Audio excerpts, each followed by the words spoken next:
Hello everyone. Welcome back to our YouTube channel CS Ansar and this is CS Tuti Mahajan. तो आज के session में हम discuss करने जा रहे हैं message Rathore building material case. Let's see.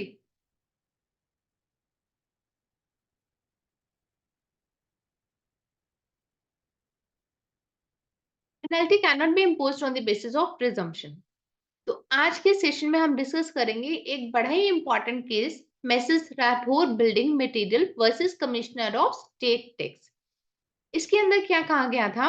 Held that the petitioner had complied with the terms of SCN by furnishing their returns within 15 days and containing recital that if the returns were tendered in time, proceedings shall be withdrawn. Message Rathore building material वालों को एक SCN जो था issue किया गया था, जिसके अंदर ये लिखा गया था कि अगर वो 15 दिन के अंदर अपने रिटर्न्स को फर्निश कर देंगे तो SCN की जो प्रोसीडिंग्स है उसे खत्म कर दिया जाएगा. दैट मीन्स शोकोज नोटिस के अंदर क्लियर कट लिखा हुआ था कि जो शोकोज नोटिस इशू किया गया है वो for not furnishing the returns की वजह से इशू किया गया. और once they will furnish their returns तो उनका जो SCN है उसके proceedings that shall be withdrawn. However, the penalty was imposed on the petition without lawful justification. Hence, impending orders were contrary to the law and passed on non-application of mind and the same were liable to be set aside. अब इस case को हम लोग consider करते हैं, इसके facts देखते हैं क्या थे. Message Rathore building material the petitioner, जो कि पिटिशनर था, was served the SCN under section 46 of the CGST act 2017. उनको एक SCN इशू किया गया था by the commissioner of state tax. State से आया था उनके पास, ठीक है. Where they were asked to furnish returns within 15 days in order to withdraw the proceedings, जिसके अंदर उनको लिखा गया था कि 15 दिन के अंदर वो अपने रिटर्न्स को फर्निश कर दें तो उससे क्या होगा, जो SCN के प्रोसीडिंग्स है वो विथड्रॉ कर दी जाएंगे.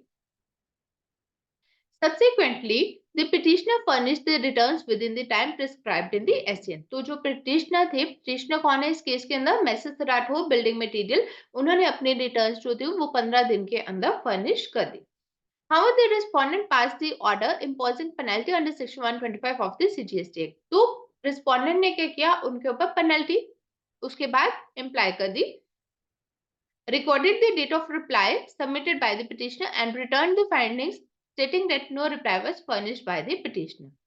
SCN इशू किया गया था. SCN के अंदर पर्टिकुलरली कहा गया था कि 15 दिन के अंदर आपको रिटर्न्स देनी है तो आपके प्रोसीडिंग्स को विथड्रॉ कर दिया जाएगा. अब जो पिटिशनर था उसने 15 दिन के अंदर अपने रिटर्न्स दे दी, ठीक है. तो जो रिस्पोंडेंट था उन्होंने क्या लिखा, उन्होंने उनके रिटर्न्स को कंसिडर ही नहीं किया और लिख दिया कि इनसे कोई भी रिप्लाई नहीं आया और उसके ऊपर उन्होंने पेनल्टी लगा दी. Hence, the petitioner filed the writ petition before the Honorable Allahabad High Court. तो पिटिशनर ने क्या किया, ये वाली जो रिट थी उन्होंने ये वाली रिट लगा दी कहाँ पे, हाई कोर्ट के अंदर. अब हाई कोर्ट के अंदर इशू गया, हाई कोर्ट के अंदर इशू क्या गया कि whether the penalty be imposed when the petition complied with the terms of the SCN. कि SCN की जो टर्म्स एंड कंडीशंस थी, SCN के टर्म्स क्या थी कि 15 दिन के अंदर आपको अपने रिटर्न्स फाइल करनी है तो आपके जो SCN के प्रोसीडिंग्स है विथड्रॉ हो जाएंगे. अब जो पिटिशनर था उसने अपनी जो भी SCN की टर्म्स थी उसको कंप्लाई भी कर दिया. तो अगर वंस की SCN ने कंप्लाई भी अगर कर दिया, क्या उसके बाद भी पेनल्टी लग सकती है? अब इसके अंदर हम देखते हैं कि हमारे हाई कोर्ट ने, ऑनरेबल इलाहाबाद हाई कोर्ट ने इस केस में क्या डिसीजन दिया. High The Honorable Allahabad High Court in the case of writ text number 136 of 2023 held as under.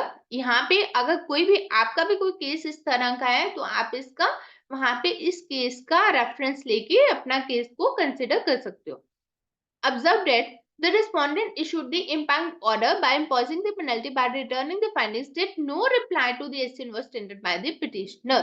इसके अंदर उन्होंने क्या बोला, रिस्पोंडेंट कौन था, स्टेट टैक्स. तो उन्होंने अपना क्या वहां पे लिखा कि उन्होंने अपनी फाइंडिंग दी थी कि SCN के अगेंस्ट कोई रिप्लाई हमें नहीं मिला.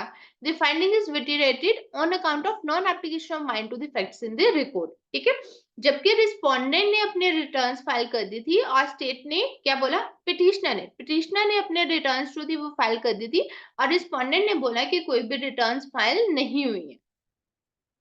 Noted that the petitioner had complied with the terms of the SCN by furnishing the returns within 15 days. तो पिटिशनर ने अपने रिटर्न्स फाइल कर दी. SCN की टर्म्स एंड कंडीशंस क्या थी कि 15 डेज के अंदर रिटर्न्स देनी है, 15 डेज के अंदर दे दी. There was no lawful justification to impose the penalty. तो हाई कोर्ट ने इसके अंदर क्या बोला, अगर एसटीएन की टर्म्स एंड कंडीशंस थी आपके 15 दिन के अंदर रिटर्न्स, और अगर पिटिशनर ने आपके रिटर्न्स 15 दिन के अंदर दे दी, तो उस केस में पेनल्टी इम्पोज करने की लॉफुल जस्टिफिकेशन कहीं नहीं बनती है। मीन्स उस केस में स्टेट आपको पेनल्टी नहीं लगा सकता। held that the impugned order is contrary to law and passed a non-application of mind, hence the impugned order is liable to be set aside। तो हाई कोर्ट ने उस case के अंदर क्या बोला कि जो ऑर्डर, पेनल्टी का जो ऑर्डर स्टेट ने निकाला है उसको सेट असाइड कर दिया जाएगा। ठीक है। Penalty cannot be imposed if the terms of the SCN have been complied with। तो इन केस अगर आपके पास भी कोई इस तरह का एससीएन आया है जिसके अंदर लिखा गया है कि आपको ये सारी आपको रिटर्न्स फाइल करनी है, तो अगर आप रिटर्न्स फाइल कर देते हो तो उसकी जो भी प्रोसीडिंग्स है उसको विड्रॉ कर दिया जाएगा। और उसके बाद भी अगर आपके पास कोई पेनल्टी का किसी भी तरह से आपके पास कोई ऑर्डर आता है या कोई नोटिस आता है, पेनल्टी का कोई नोटिस आता है, तो उस केस में आप इस ये जो केस हुआ है बिल्डिंग मटेरियल वाला जो केस है, इसका रेफरेंस लेके अपना जो सेट असाइड, अपना जो ऑर्डर है उसको सेट असाइड करवा सकते। ठीक है। तो बेसिकली टू समराइज इसके अंदर हम आपको ये बोल देते हैं कि इसके अंदर टू समराइज इसके अंदर क्या था, मिसेस राठौर बिल्डिंग मटेरियल के केस के अंदर क्या हुआ था, इनको एक नोटिस आता है, शोकॉज नोटिस आता है जिसके अंदर कहा जाता है कि 15 दिन में आपको अपने रिटर्न्स फर्निश करनी है।